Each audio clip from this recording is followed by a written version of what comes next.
Y después de Fernández.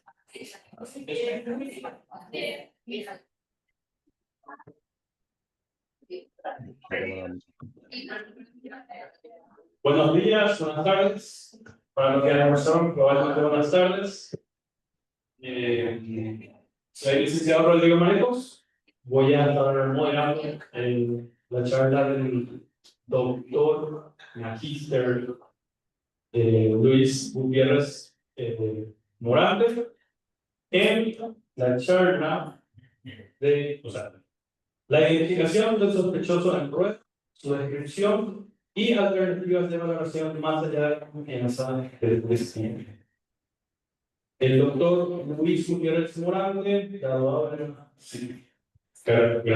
psicología en la Universidad Autónoma de Madrid, especialista en psicología del testimonio por la Universidad Complutense de Madrid, máster en psicología clínica legal y forense en la Universidad Complutense de Madrid, doctorado en psicología en la Universidad Complutense de Madrid, docente universitario en psicología criminal y prevención, perito en materia de psicología del testimonio.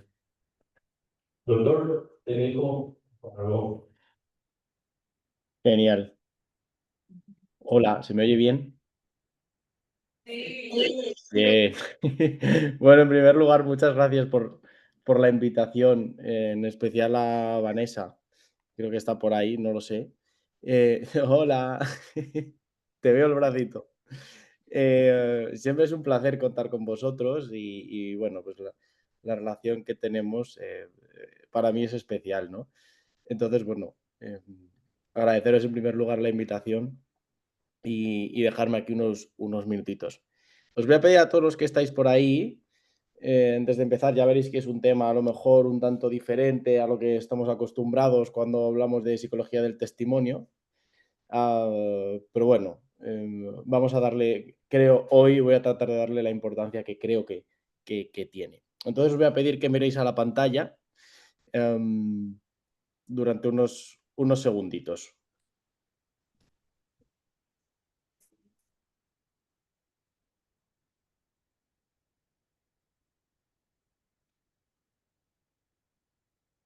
Vale.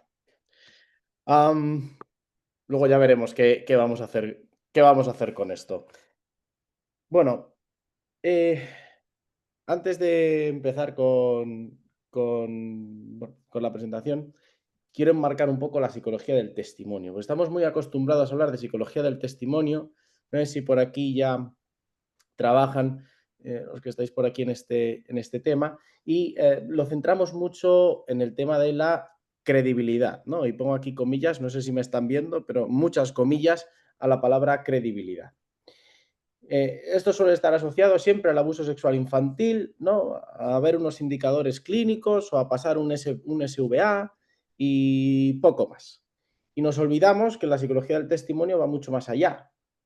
Hablamos de la detección de la mentira, de las confesiones falsas y de la identificación de personas en rueda. Sin embargo, son áreas que habitualmente se nos olvidan, ¿no? Cuando hablamos de esta temática. Pero claro, son áreas que están estrechamente relacionadas, porque cuando hablamos de credibilidad, hablamos de la exactitud de un relato. Y un relato puede ser exacto o inexacto por muchas cuestiones. Diríamos que un relato es exacto cuando corresponde con la realidad, en la medida en que una falsa memoria o un recuerdo que se va distorsionando sería un relato que no sería exacto. Pero es que parte de la inexactitud, y esto ya nos lo comentaban Raskin y Esplin en el 91, pues no habrá llovido, pues 35 años ya, ¿no? O más, ya nos decían que es que una fuente de inexactitud es equivocarse con la persona que ha cometido los hechos. Y esto es un tema que trataremos al final, pero es que a veces se nos olvida, cuando hacemos una valoración de testimonio de menores, hablar de esto. Nos centramos en decir si los hechos han podido ocurrir o no, pero cuando estamos en sede judicial, no solo estamos valorando la ocurrencia o no de los hechos, también estamos acusando a una persona. Y aquí está el peligro. Cuando acusamos a una persona, que es inocente. Entonces, la identificación del agresor es fundamental. Hay diferentes maneras en las que podemos identificar a una persona. Se habla de métodos objetivos y métodos subjetivos. Métodos objetivos son más difíciles de conseguir, pero tienen menor margen de error. Por ejemplo, huellas de ADN. Métodos subjetivos son habitualmente más fáciles de conseguir, pero tienen un mayor margen de error. Por ejemplo, la identificación en rueda, en una rueda de reconocimiento. Esto que ponen a varias personas y le pedimos al testigo, oye, ¿quién ha sido el que te ha agredido? Y tienes que señalar. Esto sería una metodología subjetiva. Principalmente por el margen de error que tiene, ¿no? Esto es un poco lo que vamos a tratar ahora. Supongamos que nos agrede una persona, estamos ahí en el parque, o no hace falta que nos agreda, ¿no? Simplemente nos roba, ¿no? Entonces aparece Alberto, que va a denunciar porque le han robado la cartera. Entonces, llega a comisaría y a Alberto le preguntan, bueno, ¿te han robado? Sí, me han robado. ¿Y qué te han robado? La cartera. Muy bien. ¿Y quién te ha robado? No sé. Bueno, dame una descripción de esta persona. ¿Cómo era? Es que no la he visto. No tengo ni idea de cómo era esta persona. Bueno, pues con esto poco podemos hacer. Por suerte había dos testigos por ahí. Luisa e Iván.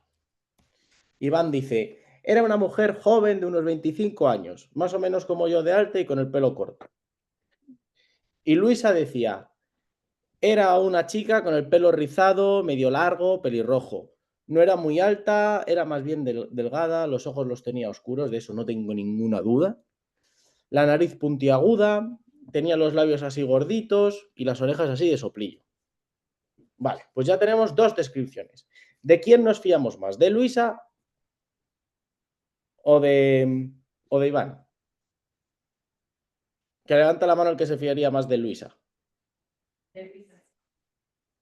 Vale, ya veo manos levantadas por ahí.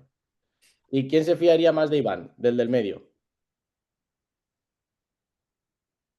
Porque la descripción es más cortita, ¿no? Vale. Esta sería la primera pregunta que vamos a poner a prueba. La segunda pregunta sería, con esta descripción, ¿sería suficiente para identificar a una persona? Parece que no, porque mucha gente encajaría dentro de esa descripción o de cualquiera. Entonces nos encontramos con que las descripciones son necesarias, pero son insuficientes para identificar a una persona. ¿Qué tenemos que hacer entonces? Las ruedas de reconocimiento. Va a ser la rueda de reconocimiento la que me permita poner cara, ¿no?, al agresor. ¿Y por qué se trabaja esto desde la psicología del testimonio? Porque la prueba de identificación es una tarea de reconocimiento, es una prueba de memoria. Puede ser una tarea de memoria algo peculiar, porque estamos en un contexto delictivo y demás, pero no deja de ser una tarea de memoria. No es una cuestión de psicología clínica, no es una cuestión de psicología forense clínica, es una cuestión de psicología de la memoria, porque estamos pidiéndole al testigo que nos diga si la persona que le estamos poniendo delante la ha visto antes o no. Y no solo si la ha visto antes, sino si esa persona es la que le ha agredido. Entonces yo traigo aquí un esquema. Normalmente cuando estudiamos psicología de la memoria nos dicen esto, ¿no? 3 fases: codificación, retención y recuperación. Codificamos la información, pasa un tiempo y luego la recuperamos. Incluso llegamos a hablar de como recuperar recuerdos, de coger recuerdos. Recuerdos que están ahí almacenados. Bueno, ¿almacenados dónde? ¿En qué parte del cerebro está? Falta una parte de la definición aquí. Es esto.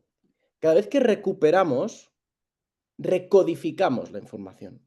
Nosotros no codificamos datos como tal, cuando hablamos de memoria episódica y con cierta emoción y significado, sino que codificamos una interpretación. Entonces, cuando nosotros vemos una cara, no vemos exactamente los ojos, no sé qué, tal, lo ponemos ahí en su sitio y nos hacemos una imagen perfecta. La memoria no funciona como una cámara de vídeo, sino que la memoria se construye y se reconstruye. Esto lo sabemos desde 1932 o incluso antes. Entonces, esta idea de que podemos pinchar ahí, coger un recuerdo como si fuese ¿no? Como nos enseñan en las películas, esto es erróneo. Esto significa que igual que distorsionamos una sucesión de hechos, como puede ser en una cuestión de abuso sexual infantil, también podemos distorsionar nuestro recuerdo de los rostros. Posiblemente sea incluso mucho más frágil. Hay diferentes variables que llevan a esa distorsión. No me voy a entrar aquí porque si no, no acabamos. Estoy 2 días. Diríamos variables a estimar y variables del sistema. Variables a estimar son aquellas que ocurren o características propias del testigo o aquellas características del suceso. Pues oye, es que me ha agredido de noche, es que me han agredido 4 personas a la vez, es que no llevaba las gafas puestas, es que ha sido un evento muy estresante. Características que ocurren y que no tenemos control sobre ellas como policía o como investigadores, pero que llevan a que se codifique mal o peor la información. Y luego tendríamos las variables del sistema, que son todas aquellas que sí podemos controlar desde la investigación y que repercuten sobre la recuperación. Por ejemplo, ¿cuánto tiempo ha pasado desde los supuestos hechos hasta que entrevistamos? ¿Hemos entrevistado de manera sugestiva o hemos entrevistado de manera libre? ¿Hemos construido una buena rueda de reconocimiento o hemos construido una mala rueda de reconocimiento? ¿Estamos presionando al testigo para que identifique o no estamos presionando al testigo para que identifique? Entonces, son una serie de cuestiones que podemos modificar y que podemos mejorar en nuestra práctica. Las variables a estimar, pues bueno, pues es lo que hay. Entonces, durante años y años y décadas se han estado investigando este tipo de variables. Entonces, pues todo parece negativo. Solo podemos hablar de estas cuestiones que alteran la memoria. Entonces uno va a hacer su pericial y lo único que puede decir es, pues esto está muy mal, esto es un desastre, este testigo no nos podemos fiar porque seguro que su memoria está distorsionada. Bueno, por suerte, están apareciendo otro tipo de variables que lo que nos tratan es de predecir hasta qué punto el testigo está acertando en la rueda o no. Luego veremos por qué es interesante eso. Diferentes variables, que se han llamado las variables predictoras, el tiempo de reacción, los procesos de toma de decisiones, una tríada entre confianza, lenguaje y tiempos de reacción. Y esto está muy bien, porque nos informa, las podemos utilizar a nivel práctico para inferir si el testigo o la víctima está señalando al verdadero agresor o no. El problema viene con la confianza. Es muy habitual que en los juzgados se pregunta al testigo y sobre su confianza, sobre si está es muy segura de su respuesta. Sí, sí, sí, es él me agredió, no tengo ninguna duda, es él, 100% segura. O bueno, yo no lo tengo muy claro, creo que fue él, tal. O cuando la víctima identifica. ¿Y está usted 100% segura de la identificación? Sí, sí, señoría. Muy bien, la víctima identifica el número 3 sin ningún género de dudas. ¿Qué problema tenemos aquí? Aquí se está utilizando la confianza como medidor de fiabilidad. Es decir, si la víctima dice que está muy segura, entonces estará acertando. Si la víctima dice que está poco segura, entonces posiblemente esté fallando. Esto me parece muy intuitivo. Realmente los resultados nos indican que no hay mucha relación entre la confianza y el rendimiento. Los estudios que sí encuentran esa relación es en condiciones óptimas, en condiciones de laboratorio, condiciones que nada tienen que ver con las que nos encontramos con los testigos en el día a día. Entonces, esto puede llevar a asumir que un testigo está identificando a quien al agresor cuando en realidad no. ¿Qué supone esto? Bueno, aquí os voy a pedir ya, antes de seguir, que me digáis quién de estas personas es la que hemos visto en la fotografía. Pensad que no estamos mirando, no es la misma fotografía, es la misma persona. Entonces, ha podido haber cambios de gestos faciales, de camiseta, cambios de peinado, ha podido haber cambios. Estamos preguntando por la misma persona, no por la misma fotografía. Ahora seguro que os estáis contaminando todos entre vosotros y esto a lo mejor es al unísono, ¿no? Pero bueno, que levante la mano quien piense que es el número 1 o la número 1, la número 2, ¿vale? Bastantes manos por ahí. La 3, ¿vale? La 4, la 5, ¿vale? Por ahí hay alguna maita también. Y la 6, ¿vale? Muy bien. Pues nuestra sospechosa era la número 2. Creo que la habéis señalado la gran mayoría. Creo que os estáis poniendo contentas por ahí. Pero siento deciros que os habéis confundido todas. Todos los que hayáis levantado la mano os habéis confundido aquí.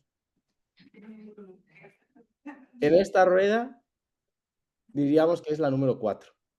Voy a volver para atrás a la primera foto para que veáis que no os estoy engañando. Aquí está la chica. Y si volvemos a la rueda, en esta no estaría y en esta sería la número 4. Entonces, claro, esto en el laboratorio es muy fácil de hacer porque cojo esta foto y la pongo o no. Pero en la vida real, el problema es que no conseguimos distinguir ambos tipos de ruedas. Mi sospechoso, que era el número 2 y que la habéis identificado el 50% o el 60%, puede ser inocente. Entonces, en el momento en el que yo te estoy situando a mi sospechoso en la rueda de reconocimiento, pero es una persona inocente, nos estaríamos encontrando en lo que se llama una rueda de objetivo o autor ausente, que es la primera rueda que hemos pasado. La segunda es de objetivo presente, porque el agresor está. Entonces, no os preocupéis los que habéis fallado, que creo que ha sido el 90% de la sala, porque es lo normal. Ante estas situaciones, primero tendemos a seleccionar o a señalar a alguien. Más aún si somos víctimas, por ejemplo. Una víctima tiene mayor tendencia a señalar. ¿Por qué? Porque tiene mayor motivación por señalar. Entonces, esto es habitual. Yo también he hecho una pregunta sugestiva ahí. Y os he dicho, ¿quién es? ¿Cuál de estas es? Lo correcto habría sido, mira, te voy a presentar una serie de fotografías, dime si el agresor está entre ellas, porque puede estar o no. Eso sería la instrucción correcta. Yo he hecho ahí un poquito la trampita, pero bueno, que es lo que nos encontramos, o sea que tampoco está tan lejos de la realidad. Entonces os traigo aquí lo que serían los dos esquemas. La primera de autor ausente, donde el sospechoso que está en naranja es inocente, y la primera de autor presente, donde el sospechoso que está en verdecito es el agresor. Entonces, podemos cometer una falsa alarma si señalamos a cualquiera de los cuadraditos grises. En la rueda de autor ausente acertaríamos si dijésemos que no está y cometeríamos lo que se llama una falsa identificación si señalamos al sospechoso que es inocente. Si señalamos al sospechoso que es inocente y estamos en sede judicial, esto lo que supone es un falso culpable. Es ingresar, que una persona inocente ingrese en prisión mientras además el agresor queda libre. Y el problema es que los estudios nos están diciendo, los estudios internacionales, que en torno al 70-69% de las personas que han sacado de prisión gracias a prueba de ADN fueron identificadas. En una investigación reciente en España está alrededor del 20%, que no es poco, pero creo que es de las primeras investigaciones que se hacen en España en este sentido. Entonces habrá que investigar más. Pero eso quiere decir que la mayor parte de los errores judiciales sobre falsos culpables, sobre meter a gente inocente en la cárcel, viene por este tipo de pruebas. No viene por la exactitud de los menores, de si es creíble o no es creíble, que también es importante, Pero no debemos olvidarnos este paso de aquí. Entonces, a partir de aquí hemos realizado 3 investigaciones. Queremos ver cómo repercute el hecho de presentar fotografías previas, cómo repercute el hecho de describir al delincuente, porque hemos dicho que es necesario. Y luego queremos ver si hubiese otros indicadores que nos permitiesen inferir, ¿no? O sea, cambiar un poco esto de la confianza y buscar nuevas variables predictoras. Bueno, pues estos son los 3 experimentos. El primero está en validación, el tercero ya está publicado. ¿Qué nos encontramos con respecto a las descripciones? Describir tiene efectos, por un lado se han encontrado efectos de ensombrecimiento y por otro efectos de facilitación. Efectos de ensombrecimiento supone que describir al delincuente luego empeora, perjudica tu capacidad para identificarlo. Y efectos de facilitación, lo contrario, el hecho de describir al delincuente ayuda. No tenemos nada claro. En líneas generales parece que hay más un efecto de ensombrecimiento, es decir, que no ayuda a la identificación, ¿vale? Pero bueno, esto está mediado por otras variables como la afantasía, por ejemplo, la incapacidad de generar imagen mental. En cualquier caso, el experimento, lo hemos replicado prácticamente 3 veces. Es lo que habéis hecho vosotros. Hemos presentado la fotografía y luego os hemos pedido las 2 ruedas. Exactamente lo mismo. Simplemente que hemos dejado 12 minutos, no. Sí, 12 o 20 minutos desde la presentación de la fotografía hasta la presentación de la rueda, ¿vale? La mitad de los participantes describirían, la otra mitad no harían una descripción.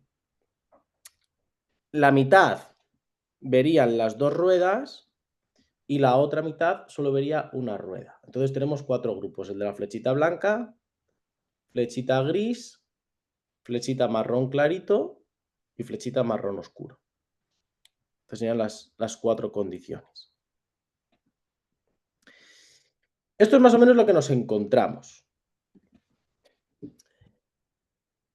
Tanto describir como presentar la primera rueda, la rueda de autor ausente, perjudican enormemente para la tarea de identificación.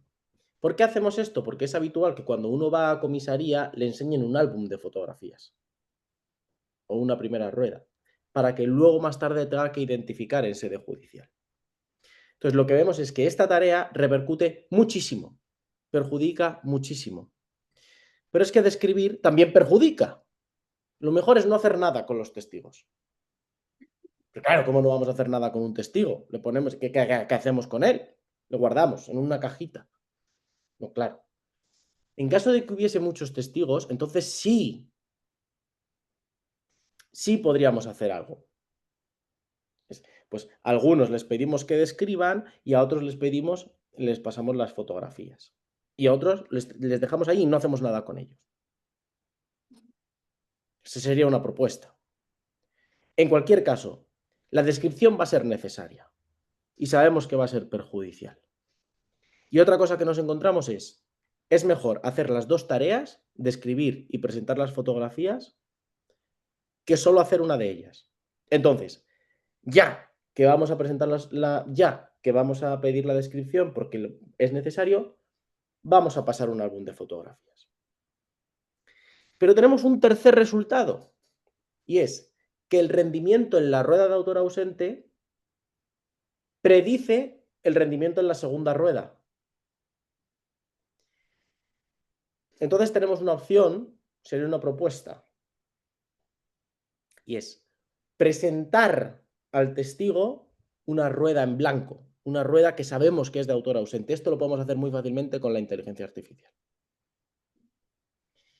Cuestiones éticas habría que plantearse en la medida en que podamos aplicar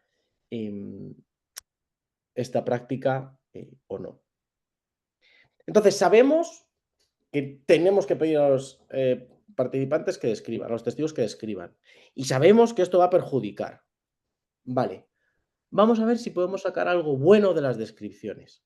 ¿Qué nos dicen los estudios previos? Los estudios previos nos dicen que las descripciones no valen para nada, que son muy vagas, que son muy genéricas y que sirven para poco.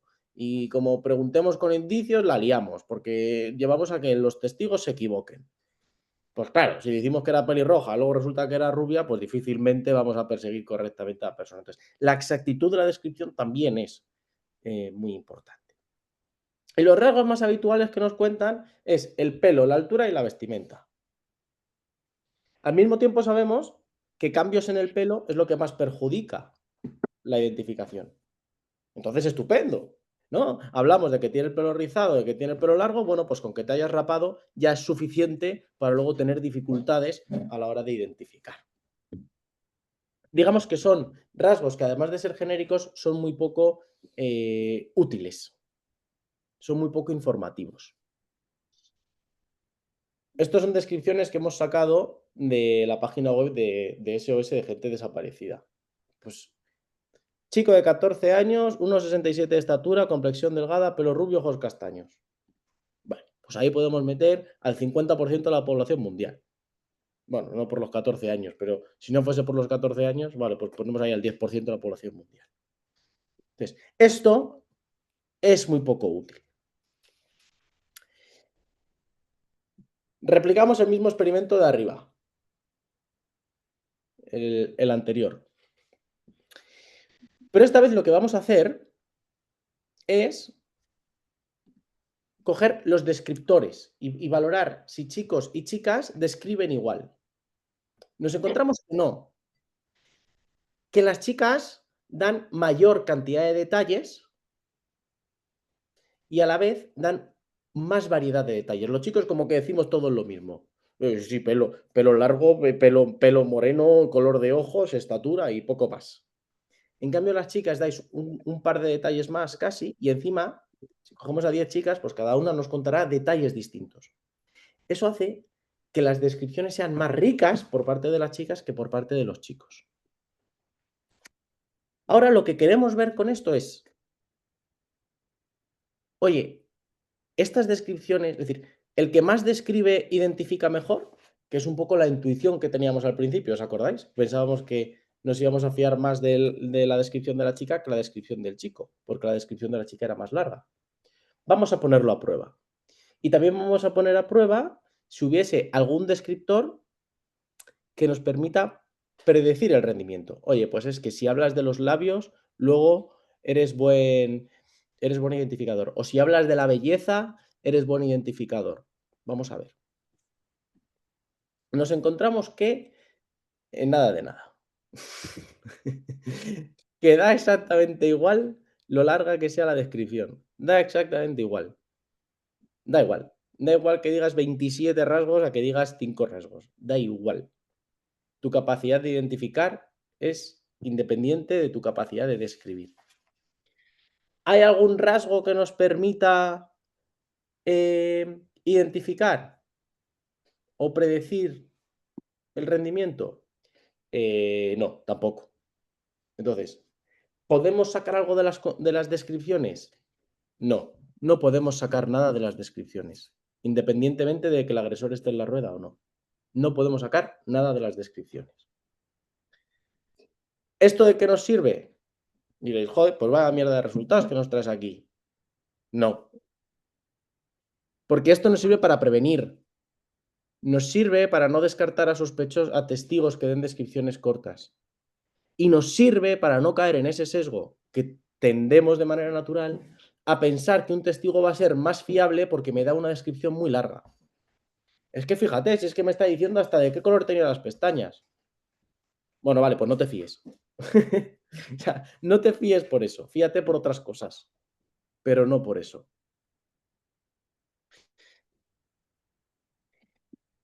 Y ya entramos, entonces tenemos por ahora que presentar fotografías no va bien, que la descripción no va bien y que de la descripción poco podemos sacar.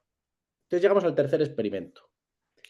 Vamos a modificar la confianza por la experiencia de recuperación. La experiencia de recuperación consiste en preguntar por los juicios recordar saber de Turing. Entonces, vamos a preguntar al testigo si la identificación que hace es porque la cara le resulta familiar o porque lo recuerda. Las preguntas de me resulta familiar, de sus juicios saber, están asociados a la memoria semántica, al conocimiento en general. Mientras que los juicios recordar están asociados a la memoria episódica. Eso quiere decir que un humano, por norma general, una persona, cuando dice que la cara le suena, es que la reconoce pero no la identifica. Entonces la ha podido ver en el centro comercial, la ha podido ver en el supermercado, o a lo mejor es el autobusero que ve todos los días yendo al trabajo. En cambio, el juicio recordar sí que permite más identificar, porque viene de esa memoria episódica. Es decir, no, es que esta persona es la que me ha agredido, me ha hecho tal cosa tal día y estábamos en tal sitio. Recuperas un evento episódico. Entonces, parece interesante pensar que una persona que hace una identificación desde un juicio recordar, desde esa memoria episódica, lo hará mejor que una persona que lo hace por familiaridad. Entonces, volvemos a replicar el experimento, esta vez con un cambio.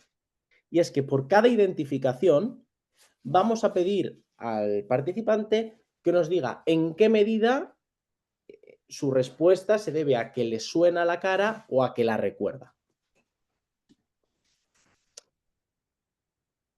Y nos encontramos esto. Voy a hacer zoom. Si hago zoom, supongo que vosotros también lo veréis más grande, ¿no? Vale.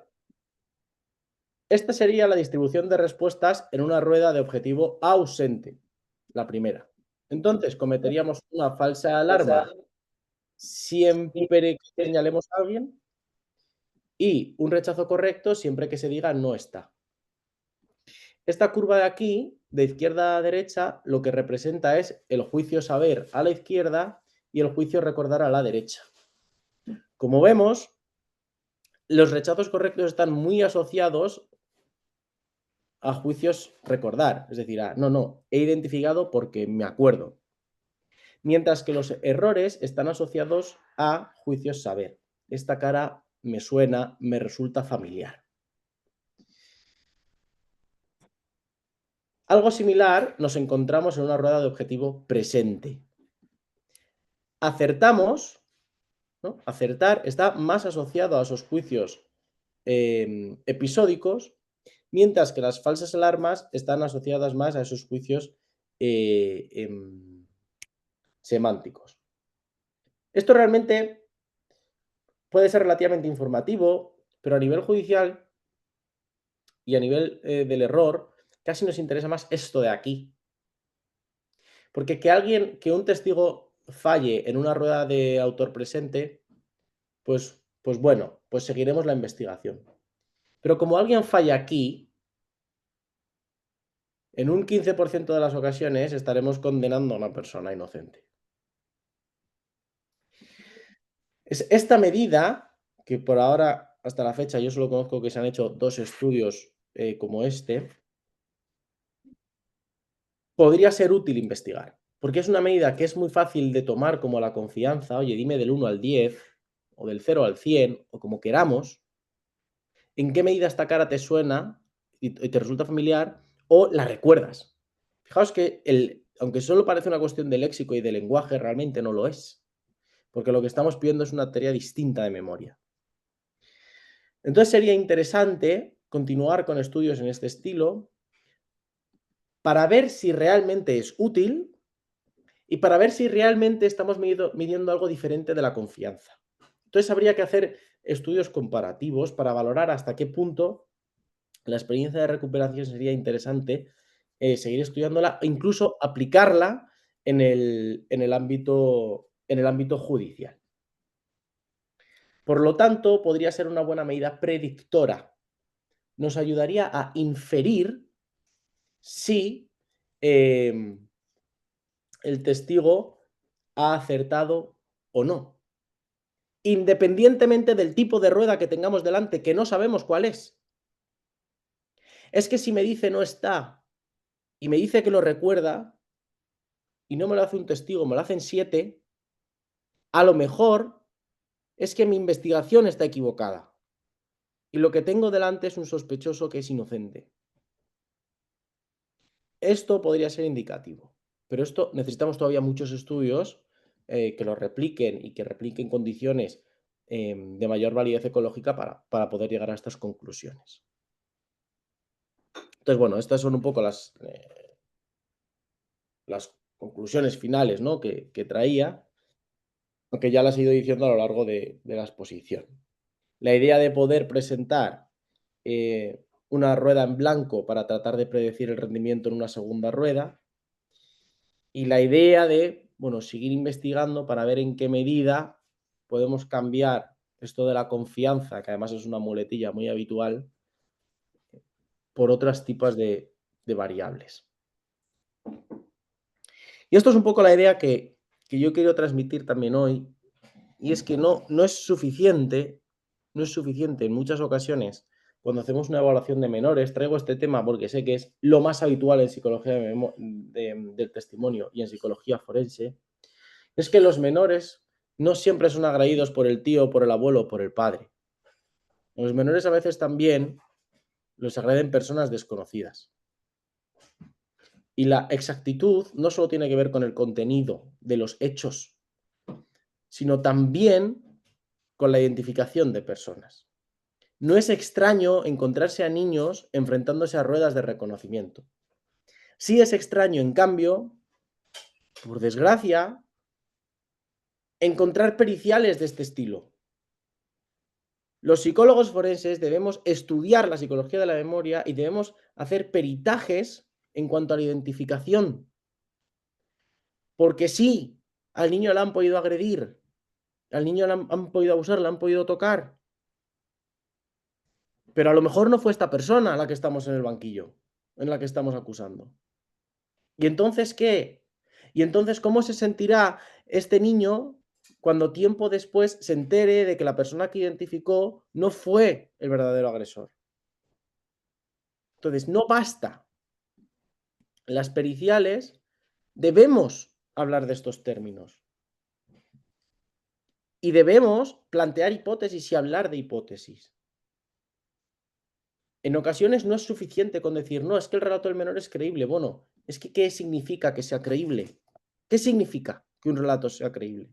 ¿Que los hechos han ocurrido? Bueno, es que eso es trabajo del juez. Y nosotros no tenemos una bolita mágica para hacer eso. Entonces, ¿qué significa? Eso es lo primero que nos tenemos que preguntar. Y segundo, ¿cómo gestionamos este tipo de periciales, ¿no? Entonces, esta es un poco la idea. Estas dificultades que tenemos a la hora de identificar, podemos también trasladarlas a los temas de menores, cuando el agresor es desconocido. Cuando el agresor es conocido no tiene ni pies ni cabeza. Porque ya a mi padre le voy a reconocer en cualquier rueda, me la pongas donde me la pongas. Entonces, no tiene sentido, ¿vale? Sería solo para agresores desconocidos. Y esto es un poco lo que traigo hoy. Sé que es un tema algo diferente, pero bueno, yo os dejo aquí, y supongo que ahora habrá unas preguntas, y os dejo aquí el email, que no sé si lo veis del todo bien. Bueno, es mi nombre, luisgutierrez@cop.es, y ahí me podéis preguntar todo lo que queráis. Yo soy cercano, o sea, lo que me preguntéis, yo voy a estar ahí para responder. Ya está, no sé si hay alguna duda. Ah, jope, muchas gracias. Gracias.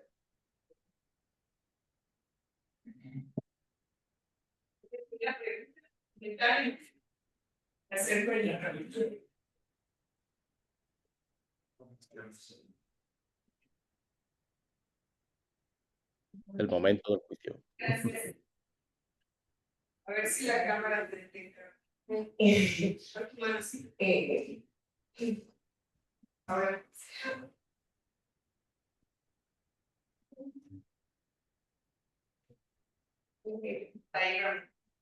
Bueno, no es nada. No sé si tengo que oír algo, pero es que no estoy oyendo nada.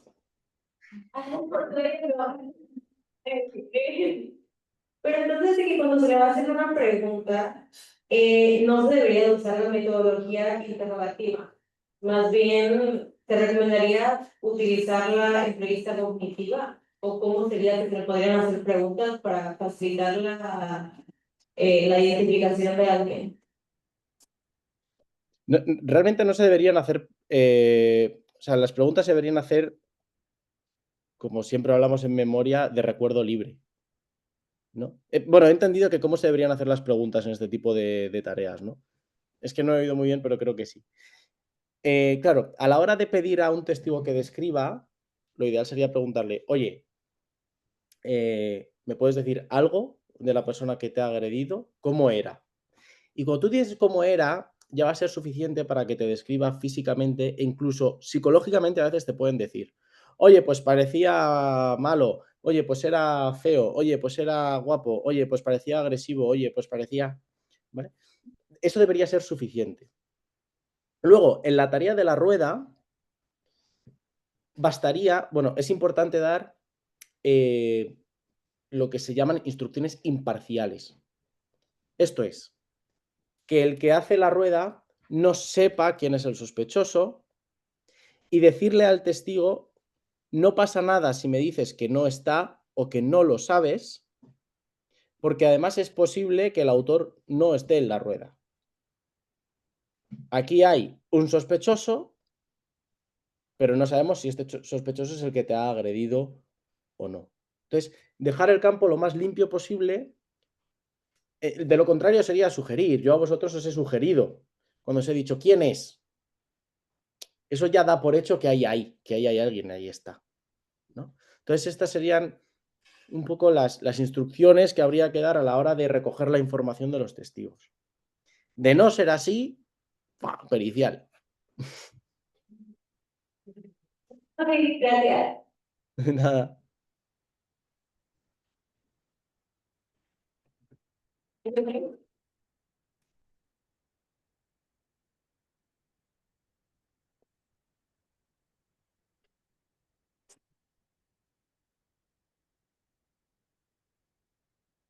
Doctor, muchas gracias. De parte de todos los que estamos aquí, queremos hacer un reconocimiento que se te va a hacer llegar, doctor. De momento no sé cómo, pero de que se te va a llegar, se te va a llegar. Muchas gracias, doctor. Gracias. Muchas gracias a todos.